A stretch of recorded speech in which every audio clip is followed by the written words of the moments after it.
quero meditar com os irmãos no texto da palavra de Deus, num personagem muito conhecido que é Moisés. Acho que até a criança menor aí já conhece sobre Moisés, o menino que foi tirado das águas, né? Aquele menino que Deus protegeu da fúria de Faraó, que vinha tentando impedir o crescimento do exército dos hebreus junto ao Egito, porque o povo já era numeroso, e que se levantasse contra o Egito, poderia derrotá-los, né, com a sua força. Então, algumas ações foram tomadas por Faraó, na morte de muitas crianças, mas Moisés foi preservado pelo Senhor, porque Deus tinha propósitos especiais para ele viver como instrumento na mão de Deus, o propósito que Deus tinha de libertar o seu povo do cativeiro egípcio. Quero ler, meus queridos, no capítulo 3 de Êxodo. Êxodo capítulo 3, nós vamos ler do verso 1 a 12, a 15, verso 1 a 15, o texto está projetado aqui já. Nós vamos pedir aos irmãos que acompanhem com atenção, vou pedir a ajuda da Pâmela para ajudar só na mudança da tela do texto, Pâmela, senão eu me perco aqui um pouco na leitura, né, pensando que tenho que mudar ali depois do versículo 6 para o 7, e ainda depois de uma outra tela, uma terceira tela do nosso texto de hoje, tá bom? Êxodo capítulo 3, verso de 1 a 15, Deus fala com Moisés por meio de uma sarça ardente. Esse encontro maravilhoso de Deus com Moisés numa região deserta, no propósito de chamá-lo à missão que ele vai confiar a sua mão para realizar, uma missão muito dura, muito difícil, mas muito gloriosa para o propósito de Deus e para o povo de Deus, ser tirado do cativeiro egípcio, ser conduzido até a terra santa, a terra prometida, a terra que Deus prometeu dar aos judeus, descendentes de Abraão, de Isaac e de Jacó. Nós vamos ler, irmãos, mesmo assentados, acompanhem a leitura desse texto da palavra de Deus. Apacentava Moisés o rebanho de Jetro, seu sogro, sacerdote de Midian, e levando o rebanho para o lado ocidental do deserto, chegou ao monte de Deus, a Horebe. Apareceu-lhe um anjo do Senhor numa chama de fogo no meio de uma sarça. Moisés olhou, e eis que a sarça ardia no fogo, e a sarça não se consumia. Então disse consigo mesmo: irei para lá e verei essa grande maravilha, porque a sarça não se queima. Vendo o Senhor que ele voltava para ver, Deus, no meio da sarça, o chamou e disse: Moisés, Moisés. Ele respondeu: eis-me aqui. Deus continuou: não te chegues para cá, tira as sandálias dos pés, porque o lugar que estás é terra santa. Disse mais: eu sou o Deus de teu pai, o Deus de Abraão, o Deus de Isaque, o Deus de Jacó. Moisés escondeu o rosto, porque temeu olhar para Deus. Disse ainda o Senhor: certamente vi a aflição do meu povo que está no Egito, e ouvi o seu clamor por causa dos seus exatores. Conheço-lhe o sofrimento. Por isso, desci a fim de livrá-lo da mão dos egípcios, para fazê-lo subir daquela terra a uma terra boa e ampla, terra que emana leite e mel, o lugar do cananeu, do eteu, do amorreu, do ferezeu, do eveu, do jebuseu. Pois o clamor dos filhos de Israel chegou até mim. Também vejo a opressão com que os egípcios o estão oprimindo. Vem agora, e eu te enviarei a Faraó, para que tires o meu povo, os filhos de Israel, do Egito. Então disse Moisés a Deus: quem sou eu para ir a Faraó e tirar do Egito os filhos de Israel? Deus lhe respondeu: eu serei contigo. Este será o sinal de que eu te enviei. Depois de haveres tirado o povo do Egito, servireis a Deus neste monte. Disse Moisés a Deus: eis que quando eu vier aos filhos de Israel e lhes disser: o Deus dos nossos pais me enviou a vós outros, eles me perguntarem: qual é o seu nome? Que lhes direi? Disse Deus a Moisés: eu sou o que sou. Disse mais: assim dirás aos filhos de Israel: eu sou, me enviou a vós outros. Disse Deus ainda a Moisés: assim dirás aos filhos de Israel: o Senhor, o Deus dos vossos pais, o Deus de Abraão, o Deus de Isaque, o Deus de Jacó, me enviou a vós outros. Este é meu nome eternamente. Assim serei lembrado de geração a geração. Irmãos, situações difíceis que nós vivemos, circunstâncias em que às vezes nós percebemos que aquilo que é esperado de nós é muito mais do que a gente pode fazer, do que a gente pode dar. Você que conhece a história de Moisés vai poder se lembrar de que 40 anos antes desse chamado aqui, porque Moisés viveu no Egito, tirado das águas do Nilo, criado no palácio pela filha de Faraó, 40 anos. E quando ele tinha 40 anos, ele viu um egípcio torturando um hebreu. E sabendo ele já de que ele era de família hebraica, que o povo escravizado era o seu povo, ele levantou a mão contra aquele egípcio e matou e o enterrou, e foi perseguido pela mão do próprio Faraó, e teve que fugir. E é fugindo que ele foi se encontrar nas terras de Jetro. E ali casou-se com a filha de Jetro. E passou a cuidar dos rebanhos, das cabras, do seu sogro, nas suas terras. Família também. Então Moisés havia saído do Egito com 40 anos, e agora quando Deus o chama, e quando esse momento que nós lemos da sarça ardendo no deserto lhe aparece, o Senhor lhe chama para a missão que quer confiar a sua mão na libertação do povo hebreu do cativeiro egípcio. Ele tem 80 anos. O que vem à mente de Moisés, e a gente vê isso muito claro no texto que nós lemos, especialmente no verso 13, é o revelar assim: quem sou eu, Senhor, para livrar o povo de Israel do cativeiro egípcio? Quando eu tinha 40 anos, quando eu estava vivendo no palácio, que eu entendia que eu poderia fazer muito mais, eu não fui capaz de fazer. Agora, com 80 anos,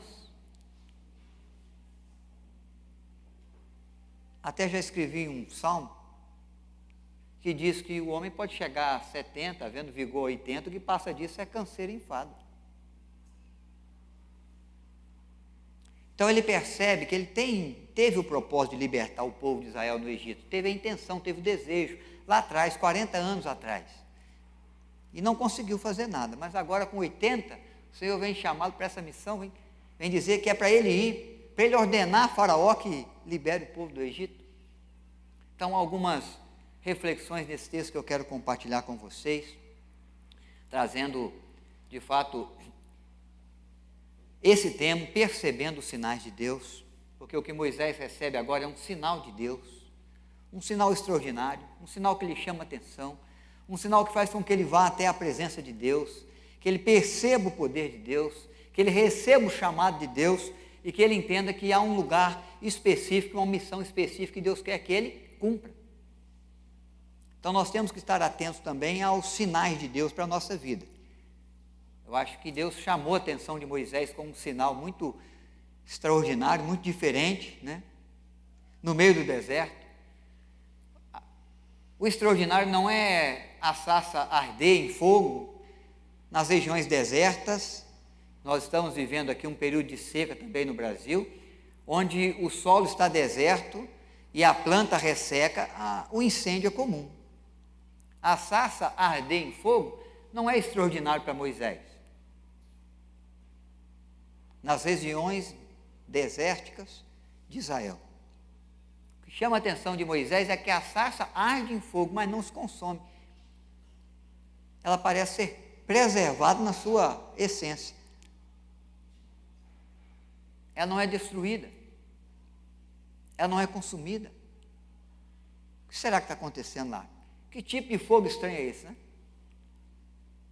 Um sinal de Deus, que chama a atenção de Moisés. E diz o texto que, em razão disso, ele se aproxima. Ele vai na direção daquela chama de fogo na sarça que não se consome. Bem, nós sabemos que a sarça não se consumir é exemplo daquilo que Deus vai fazer com a vida do próprio Moisés. Ele vai viver mais 40 anos conduzindo o povo, tirando do Egito, levando pelo deserto até a porta da terra de Canaã. Ele vai estar com a mesma robustez, com a mesma força, com o mesmo vigor dos 80. Não vai se consumir. As muitas lutas, as muitas necessidades, as muitas pressões, a muita dificuldade de liderar um povo numa caminhada dura como essa, de tantos anos como esse, 40. Num local tão escasso de recursos como o deserto, com tanta murmuração, com tanta reclamação, com tanta necessidade de cuidado, né, para tanta gente. Mas há algumas coisas que eu estive meditando e que eu gostaria de lembrar os irmãos. Primeiro é que esse sinal não é ignorado. Moisés está num dia comum. Ele está cuidando das cabras do seu sogro, tomando e fazendo as suas atividades normais, corriqueiras, diárias. Dali ele iria para casa, dali ele iria rever os seus filhos e a sua esposa, dali ele iria para uma noite de descanso, para um momento de jantar com a família, para um tempo de conversa, de compartilhar do dia em casa. Seria um dia a mais na vida, na história de 40 anos ali já, fora os 40 que já havia passado no Egito. Mas se transformou num dia especial, num momento especial, porque ele percebeu o sinal de Deus. O sinal de Deus. Então, às vezes, nós estamos na nossa vida, no corre-corre do nosso dia, no vai e vem para o nosso trabalho, para a nossa escola, para o nosso estudo, para as nossas tarefas, no vai e vem do cuidado com o filho ou com o cônjuge, na tarefa do lar, na tarefa da vida profissional, que a gente não está atento ao sinal de Deus. Nós cantamos uma canção que fala que Deus é aquele que intervém, né? É aquele que age, é aquele que torna o seu nome conhecido, é aquele que se importa com a nossa vida, que fala ao nosso coração, que cuida da nossa história, que responde à nossa prece. É um Deus que se aproxima de nós, é o que ele está fazendo com Moisés. Ele sempre se aproximou, ele sempre cuidou, mas agora ele está dando um sinal que não pode ser ignorado, é um sinal que vai levar o rumo da vida de Moisés para uma outra direção, para um outro propósito. Vai fazer com que Moisés possa viver sinais e prodígios, contemplar milagres, a partir do sinal de Deus que o chama a uma missão, que lhe confia uma tarefa, que o envolve no seu propósito. Então, às vezes, no nosso dia a dia, Deus dá alguns sinais para nós, né, que a gente não pode também ignorar, mas a gente ignora. A lembrança de alguém, membro da igreja ou não, e aquele desejo no coração de que você pegue o telefone, faça uma ligação e pergunte como é que essa vida está. Alguém que você passa pela rua e de repente o encontra chorando.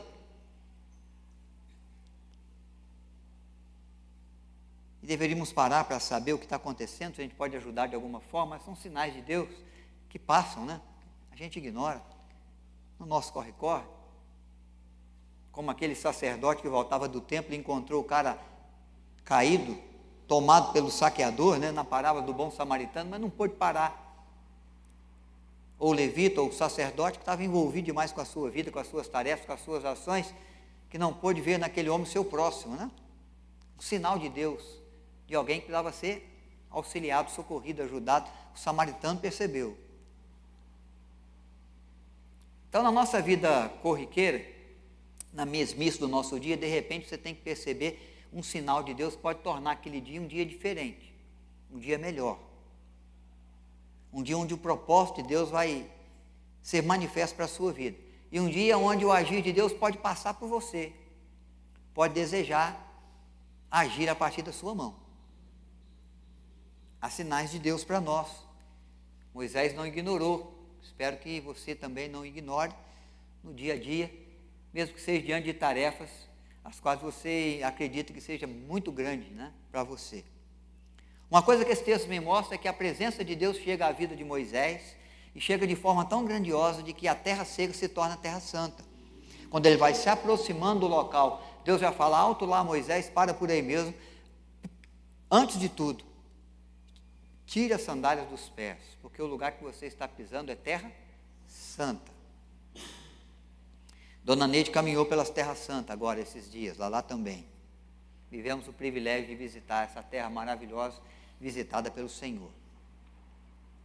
No deserto, normalmente a gente calça as sandálias, arruma um sapato mais confortável, para não machucar os pés. A terra seca, a terra árida, é terra que exige proteção aos pés. Mas na terra seca, na terra árida, na terra sedenta, na terra que pode ferir os pés, Deus diz, tira as sandálias dos pés. Porque essa terra sem produtividade é lugar santo agora, é lugar onde eu visito o meu povo, onde eu visito a sua vida, onde eu venho com planos, com propósitos, que envolvem a sua história. A presença de Deus faz o lugar que a gente está, mesmo que seja um lugar difícil de viver, um lugar sem muita produtividade, ou um lugar com muita maldade do ser humano, né? Não sei o ambiente de trabalho que você tem se envolvido, eu não sei o tipo de vizinhança com quem você mora, perto de quem você mora, eu não sei que tipo de pessoa, né, tem se relacionado com você e quem sabe até armado umas ciladas aí para você, na sua vida, na sua história, na sua escola, mas eu sei que o ambiente humano é um ambiente bem duro de se viver, algumas situações, algumas circunstâncias são bem difíceis de enfrentar. Alguns momentos são momentos de muita tempestade, são momentos que podem causar muitas feridas, né? A situação pode ser aquela situação de escassez de recursos. Pode ser um momento que você está num lugar, numa região, numa situação, numa circunstância que muito te aflige, que muito te maltrata, te castiga muito. A gente não pode esquecer da companhia de Deus, da companhia que Ele nos traz. Ele está mostrando para Moisés o seguinte, Moisés, é preciso sandálias nos pés para caminhar no deserto, mas quando o Senhor se faz presente, você pode tirar suas sandálias e caminhar, porque a terra se torna uma terra santa, uma terra abençoada, uma terra boa, uma terra de bênçãos, uma terra de pureza. Quando ele percebe a presença de Deus, diz o texto que ele chega a cobrir o seu rosto. Tira as sandálias dos pés e se aproxima para falar com Deus e para receber da graça bendita da companhia do Senhor. A Bíblia tem nos ensinado que nós buscamos o Senhor, buscamos a sua presença, e Ele visita a nossa vida, de repente. Moisés estava lá num dia corriqueiro, num dia normal, num outro dia qualquer, mas de repente a sarça está se queimando e não se consome. E Deus se manifesta. E Deus faz com que ele se sinta na sua presença, na presença do Deus vivo, do Deus verdadeiro, do Deus de Abraão, do Deus de Isaac, do Deus de Jacó, do Deus que faz promessas, do Deus que cuida do povo, do Deus que lhe preserva a vida, tirando das águas no tempo em que o pescoço dos menininhos estão sendo degolados por espadas. Moisés conhece essa história toda. Moisés conhece a história do agir de Deus na sua vida. E agora, de repente, ele aparece o Senhor para dizer, você está na minha presença.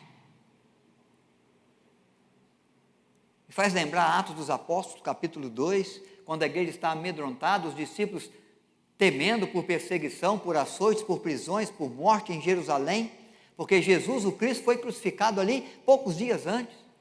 Eles estão dentro do sinédrio, eles estão acuados nas quatro paredes, estão aguardando o cumprimento da promessa de Deus, recebereis poder ao descer sobre vós o Espírito Santo, permanecer em Jerusalém, até que sejais revestidos desse poder, para sair e fazer discípulos de todas as nações, a começar por Jerusalém, o lugar mais perigoso para um discípulo de Cristo viver naquele dia, naqueles momentos, naquele tempo. Por isso que Pedro negou 3 vezes, porque não queria ser identificado como um nazareno, que estava para ser crucificado. Por isso que os discípulos o acompanharam de longe, diz o texto, porque a proximidade poderia levá-los à prisão, a açoites, à morte também. E os discípulos de Cristo, ouvindo a promessa de Deus, ficaram em Jerusalém. E no dia de Pentecostes, diz Atos dos Apóstolos, numa expressão assim, muito inesperada, fala assim: de repente, no dia de Pentecostes, de repente, surgiu sobre as suas cabeças línguas como de fogo, e pousaram uma sobre cada um deles. E eles foram levados para as ruas de Jerusalém, para proclamar as grandezas de Deus, o seu amor e a sua salvação, na pessoa de Cristo, o Messias, enviado por Deus, o Cordeiro de Deus, que vem para tirar o pecado do mundo. Estão sendo capacitados para fazer a missão que Deus lhe confiou, fazer discípulos, pregando o Evangelho, ensinando as grandezas de Deus, falando do amor de Deus. De repente, parecia mais um dia para aqueles aproximadamente 120 discípulos, homens e mulheres, que estavam no cenáculo. Mas que a partir daquele momento se transformou num dia especial, porque a presença de Deus, a visita de Deus, capacitar do Espírito de Deus, dando à igreja a possibilidade de iniciar a sua caminhada, de fazer discípulos entre as nações, dando autoridade para que preguem o Evangelho, e através da proclamação do Evangelho alcance vidas, para a glória, para a graça de Deus, uma missão que foi confiada, como está sendo confiada a Moisés. De repente, num dia que parecia um outro dia qualquer, a presença de Deus transforma a terra seca numa terra santa. Quando nós oramos, quando nós buscamos o Senhor em favor da nossa casa, em favor da nossa vida, do nosso trabalho, da nossa vizinhança, do nosso amigo, em favor daquela situação difícil, em favor do nosso país, da nossa cidade, em favor de situações, circunstâncias difíceis, mundo afora, quando oramos, intercedemos por uma pandemia que envolve o mundo, ou oramos e intercedemos para que Deus ajude nos cessar de uma guerra distante de nós, mas que, é claro, atinge o mundo inteiro com as suas consequências. Nós temos que saber que, se estamos na presença de Deus, nós estamos diante daquele que pode transformar a terra seca em terra santa, que pode fazer da nossa casa atribulada,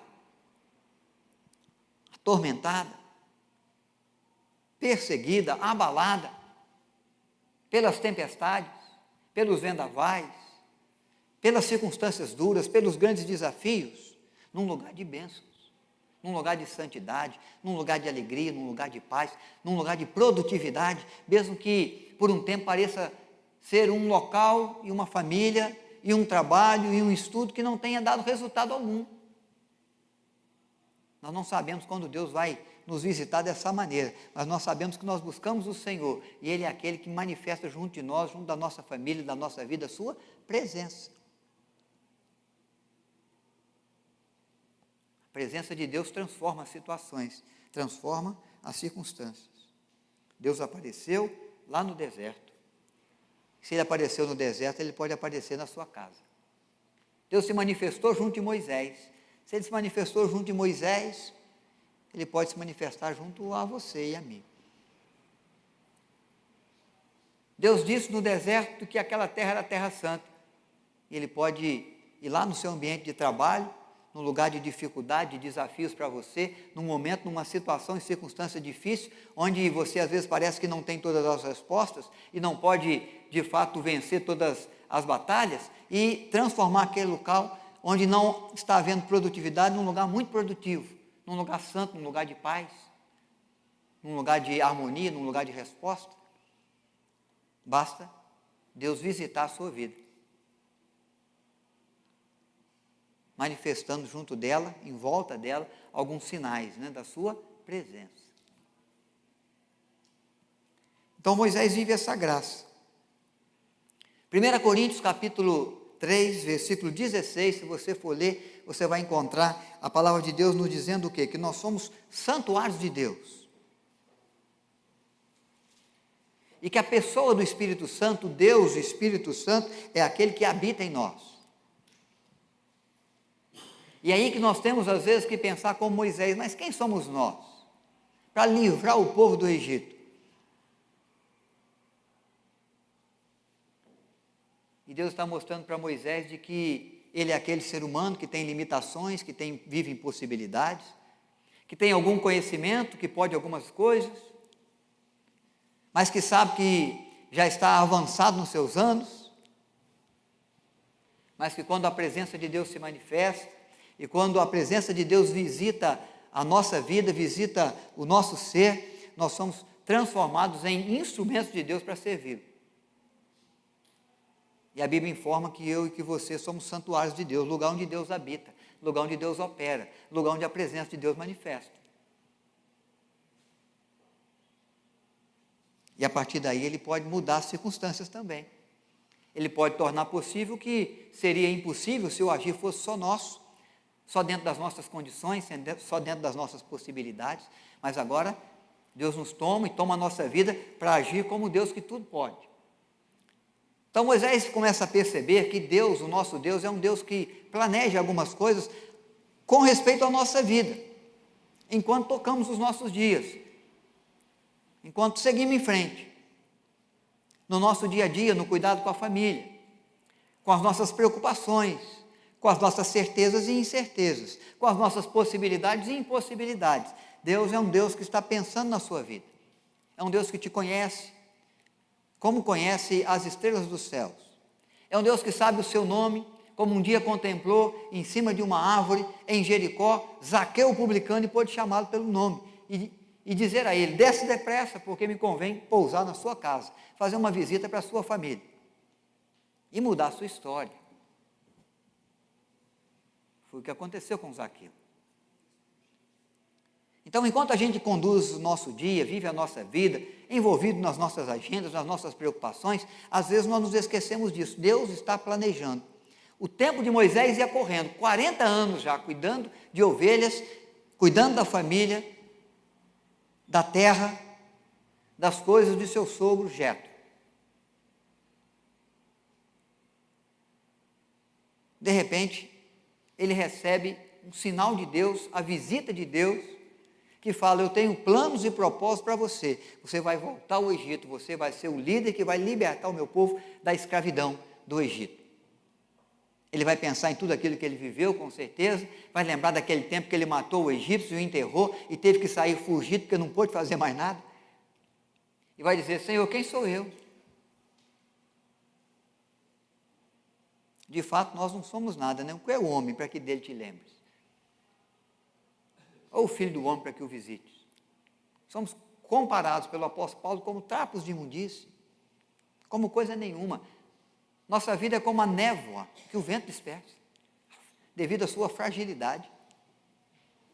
Nossos planos são planos que não se realizam. Nossa agenda do dia não consegue ser cumprida, porque nós não temos capacidade para isso. Às vezes ela sai totalmente diferente de tudo aquilo que nós planejamos. Mas Deus sempre está pensando na nossa vida. Sempre há um pensamento, há um propósito, há um projeto de Deus que envolve a sua casa, o seu tempo, o seu talento, o seu dom, o seu conhecimento, a sua vizinhança, os seus amigos, os seus familiares. Algo sempre de Deus que vai desafiar você a uma missão, ao realizar de uma obra. Deus tem um chamado para cada crente, da criança menor ao ancião mais idoso, para o casado ou para o solteiro, para aquele que está estudando ainda ou para aquele que já é formado, já está no ambiente de trabalho, continua estudando, mas já está tocando a sua vida profissional até com sucesso, ou em busca dele. Deus está sempre pensando coisas novas, coisas boas, coisas que podem dar o fim, o qual nós desejamos. Ele diz isso na sua palavra, pela boca do profeta: eu, o Senhor, é que sei que pensamentos tenho, que planos tenho a respeito de vós.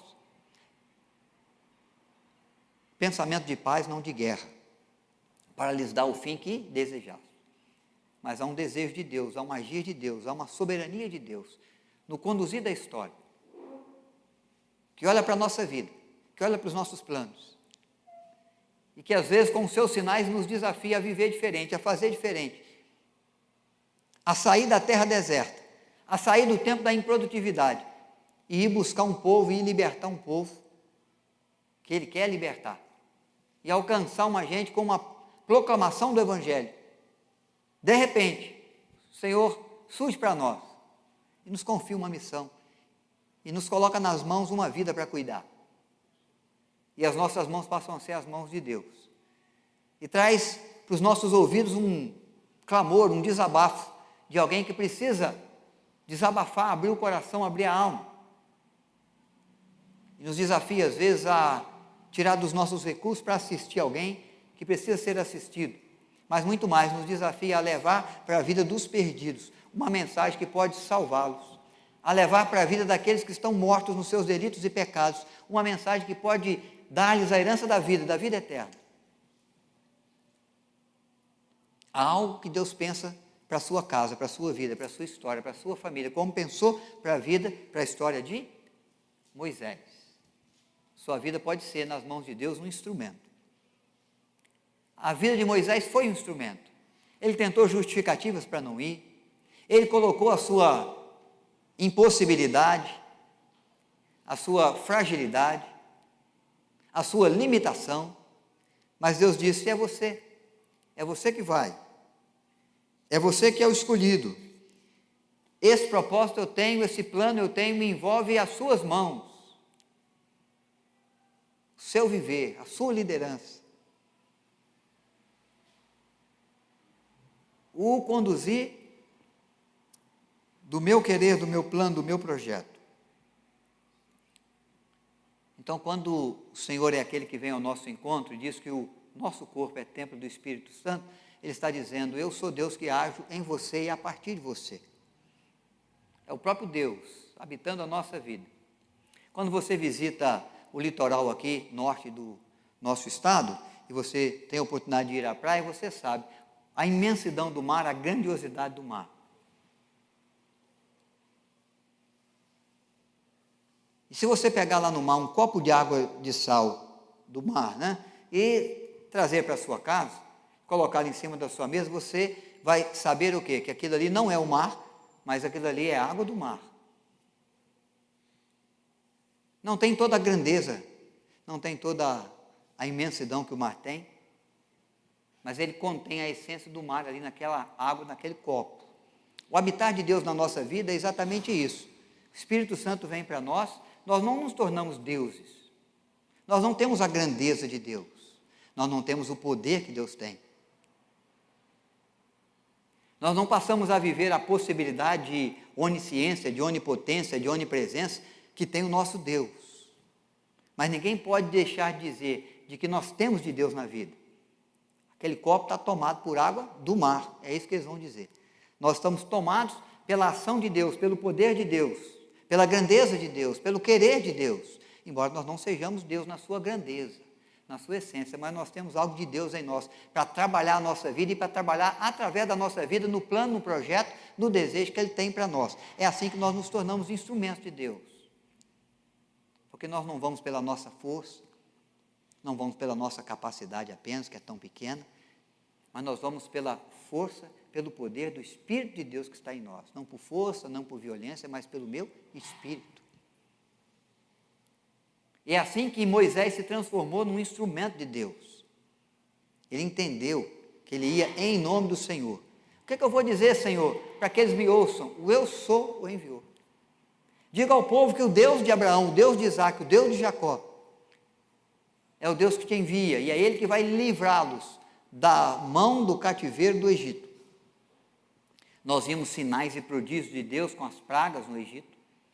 Nós vimos o poder miraculoso de Deus abrindo o Mar Vermelho. Nós vimos a ação de Deus sustentando o povo pelo deserto, fazendo-os conhecer o maná que não conheciam, mandando a nuvem durante o dia e a coluna de fogo para aquecê-los e conduzi-los diante à noite. Irmãos, Israel não é uma terra que tem nuvem, não. É uma terra de sol, como o nosso céu do dia a dia aqui do inverno, céu azul. E a caminhada no deserto é uma caminhada muito dura, porque é muito quente, né? Desgasta muito os nossos passos, limita muito a nossa caminhada.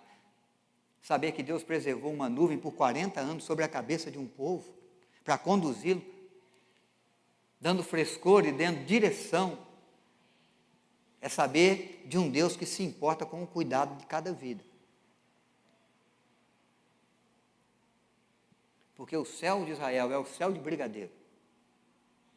É o céu que traz sol que arde nos olhos. Preciso do conforto de um óculos escuro. E Deus providenciava esse cuidado. Porque Deus quis fazer de Moisés um instrumento para levá-los até a terra prometida, para cumprir a sua promessa. Deus vai dizer: eu ouvi o clamor do meu povo, verso 8, e por isso eu desci. Eu estou visitando a terra, eu vou realizar um extraordinário aí, eu vou mover essa terra do Egito, eu vou abrir o mar, eu vou conduzir uma nuvem, eu vou trazer uma coluna de fogo, eu vou transformar a água amarga em doce, eu vou tirar a água da rocha, eu vou livrá-lo da picada de serpentes mortíferas, eu vou visitar a terra, porque eu ouvi o clamor do meu povo, eu vou livrá-lo do cativeiro egípcio. Mas eu vou fazer isso, Moisés, a partir da sua vida. Você vai ser um instrumento. Irmãos, há muito que Deus deseja fazer no plano que Ele tem com a nossa vida. Nós temos que estar atentos aos sinais, para não deixar de contribuir com a vontade que Deus tem, com a vida daqueles que estão à nossa volta, com circunstâncias que amedrontam, que fazem tremer os joelhos, que trazem interrogações e incertezas à alma. Nós temos que perceber o que Deus quer que a gente faça na vida de quem, no ambiente de trabalho ou de estudo, na vizinhança, nas pessoas com quem nós cruzamos as ruas. Nós temos que perceber os sinais de Deus para que possamos dizer como Moisés: eis-me aqui, Senhor, eis-me aqui. Quando Deus o chama, Ele diz: eis-me aqui. E ele foi esse instrumento de Deus. Ele se colocou nas mãos de Deus. E o agir de Deus foi extraordinário, foi precioso, foi o agir da libertação, sinônimo daquilo que Ele vai fazer ainda em Cristo e já fez agora, quando envia o seu Filho para consumar uma obra num propósito que Ele tem, de levantar uma nação sua, santa, eleita, povo de exclusividade sua, para glorificar o seu nome. Ele está tirando Israel do Egito para quê? Para que eles pudessem adorá-lo lá naquele monte, onde Moisés foi chamado por Deus para resgatá-lo. Instrumento de Deus. Moisés se transformou nesse instrumento. Ele deixou de ter limitações? Ele deixou de ser ser humano? Não, mas ele foi usado por Deus, ele foi tomado pelo poder de Deus. Ele viveu as maravilhas que Deus quis realizar, ele contemplou os milagres que Deus quis fazer. E ele foi capaz de dizer: eis-me aqui. Sua vida também é vida de instrumento nas mãos de Deus. Alguma coisa que Deus está querendo fazer na vida de alguém, de um amigo, de um vizinho. Quando nós vamos nas nossas festas, né, de aniversário, quando nós reunimos a família para celebrar alguma coisa, ou simplesmente para sentar à mesa, comer uma boa refeição, nós temos que avaliar quem está à mesa, quem está à nossa volta. Há muita gente sem Deus, há muita gente padecendo sem o conhecimento de Deus, sem a graça de Deus na vida, muita gente caminhando a passos largos para o inferno, tomado pelos vícios. Isso tem que ser um sinal para nós, que chama a nossa vida, para o compromisso que nós temos diante de Deus com aquela vida, para de alguma forma ser a boca de Deus para falar da salvação, a mão de Deus para acolher, companhia boa, que dá um bom conselho, que livra da aflição, que promove paz ao coração pela mensagem de esperança que leva. Há sempre um querer de Deus com a nossa vida, com a vida de alguém que está à nossa volta. É que Deus às vezes nos dá os sinais, mas nós estamos muito envolvidos com a gente mesmo, muito envolvidos com as nossas agendas, com os nossos trabalhos, com as nossas preocupações, com o bem-estar nosso, dos nossos queridos, que preferimos fazer como Moisés: Senhor, chama outra pessoa, menos eu, que seja através de outro, mas não através de mim. Planeja, Senhor, mas planeja com a minha vida outras coisas, não essas, onde que eu tenha que ser instrumento para livrar alguém, para socorrer alguém. Quem sou eu? É a pergunta que Moisés faz. Mas há uma ação muito preciosa de Deus que nos dá a entender que nos tornamos instrumentos. É quando ele fala, eu serei contigo. Nós nos tornamos instrumentos de Deus porque Ele é aquele que nos dá companhia. E não só companhia, Ele é aquele que age na nossa vida e através dela. É quando às vezes eu deixo de ser Night para ser a mão de Deus cuidando de alguém, a boca de Deus levando um conselho para alguém. Quando eu deixo de ser Night para ser nas mãos de Deus um instrumento, para que Deus possa fazer o que Ele quer fazer na vida de alguém. Eu quero que você abra a sua Bíblia nesse texto. Primeira carta de Paulo aos Coríntios, capítulo 5, verso de 15 a 20. Eu vou ler os versos ímpares. Começo no verso 15, a igreja responde com a leitura dos pares. Esse texto não está projetado, é bom que você abra a Bíblia ou acesse aí no seu celular.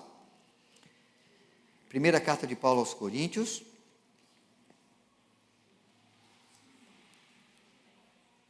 capítulo 5, versos de 15 a 20. Deixa eu só olhar aqui se eu não errei.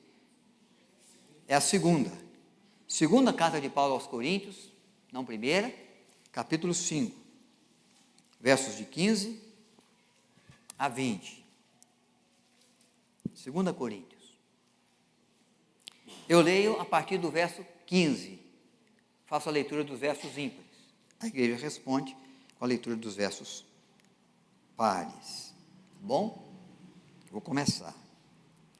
E ele morreu por todos, para que os que vivem não vivam mais para si mesmo, mas para aquele que por eles morreu e ressuscitou.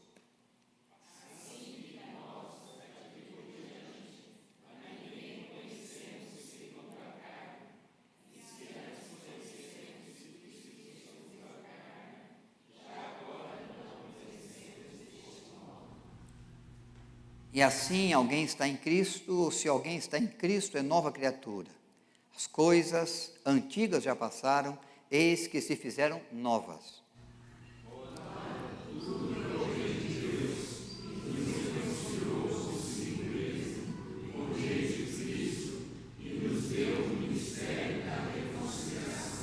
A saber que Deus estava em Cristo reconciliando consigo o mundo, não imputando aos homens as suas transgressões, e nos confiou a palavra da reconciliação.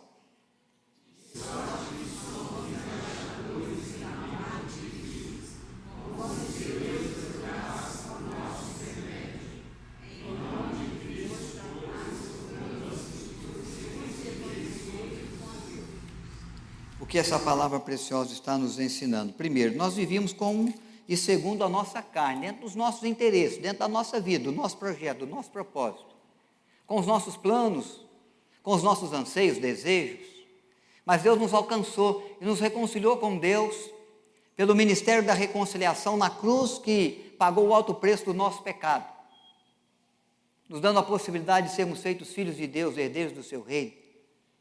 Herdamos do Senhor vida, vida eterna, vida abundante, vida sem fim.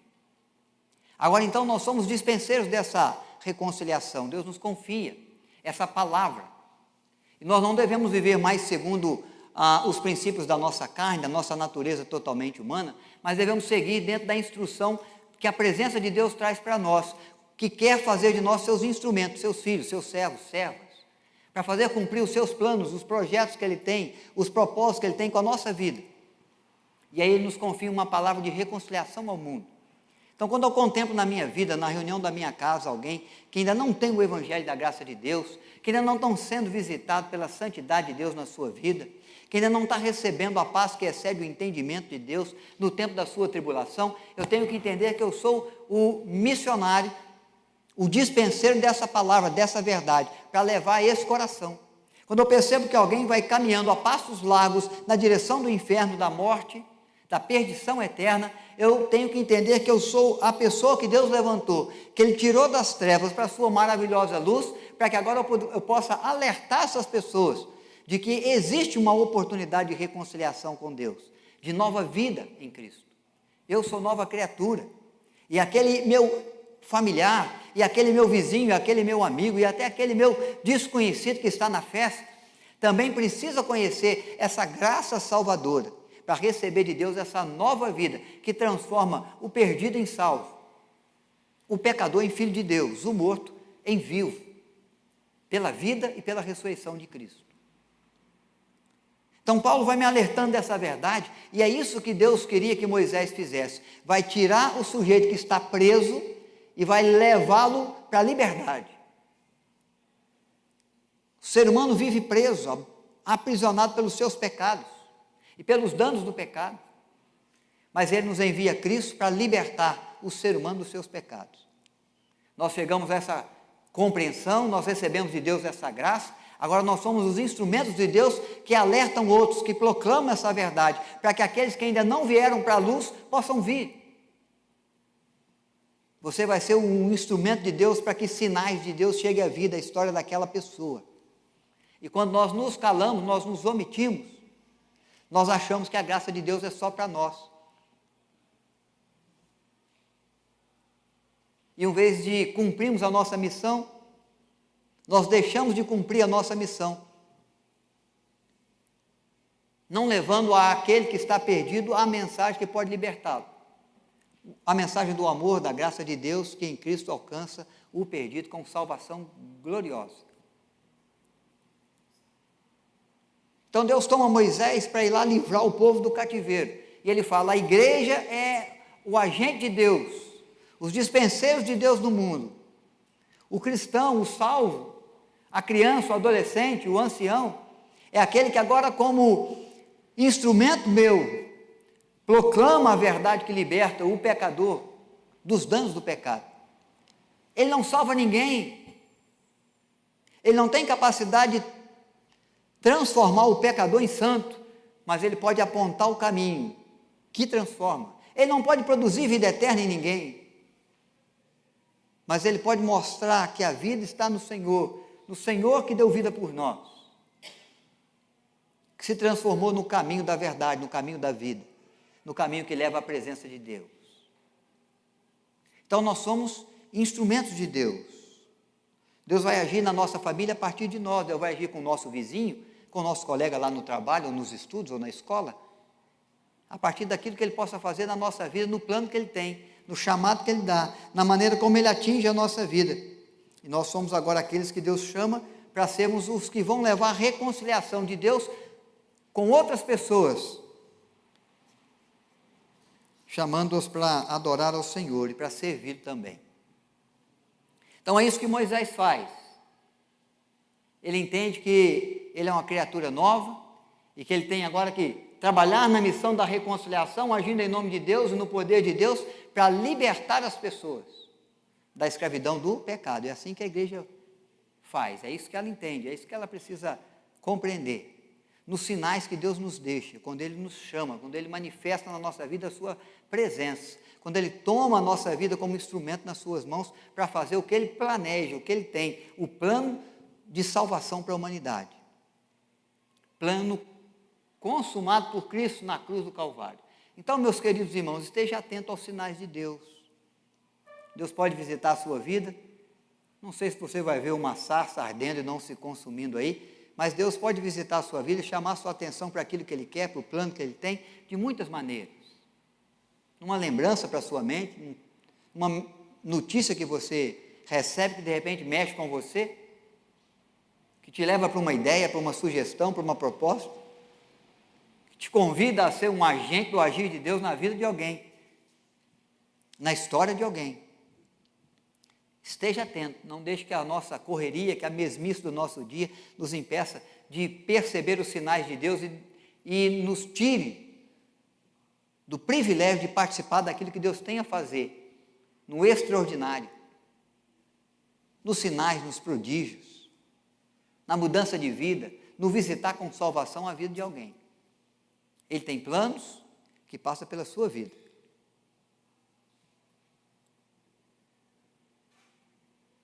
Que é para você realizar aonde você está, onde Ele tem te colocado, ou onde Ele queira te levar. Deus quer que você assuma o seu lugar. Deus está dizendo para Moisés, seu lugar não é no deserto, não é no pastoreio de ovelhas, seu lugar é na liderança do povo. Quando eu te tirei das águas, quando eu preservei a sua vida, eu fiz para que você pudesse conduzir o meu povo até a terra santa, até a terra prometida. Seu lugar é lá no palácio, é confrontando o faraó, é proclamando a liberdade do povo, é erguendo o cajado, para que as pragas visitem o Egito, e o mar se abra, e água saia da rocha.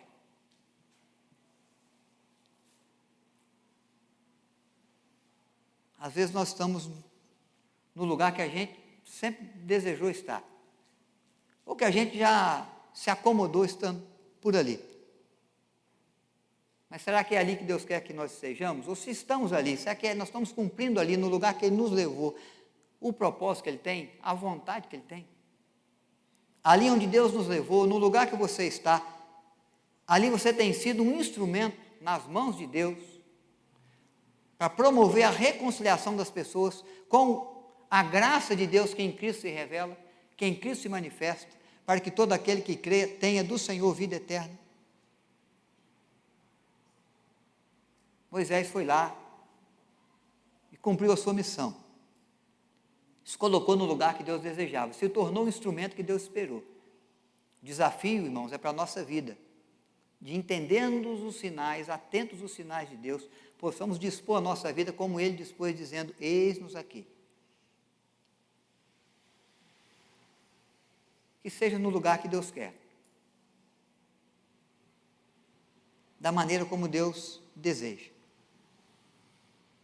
Que Ele nos veja como instrumentos, que Ele atue em nós, que Ele atue através de nós, que Ele faça prosperar o Seu reino, a partir da nossa vida, da nossa fé, da nossa obediência, da nossa fidelidade, do nosso serviço, na disposição da nossa vida em fazer dentro dos planos que Deus tem para nós.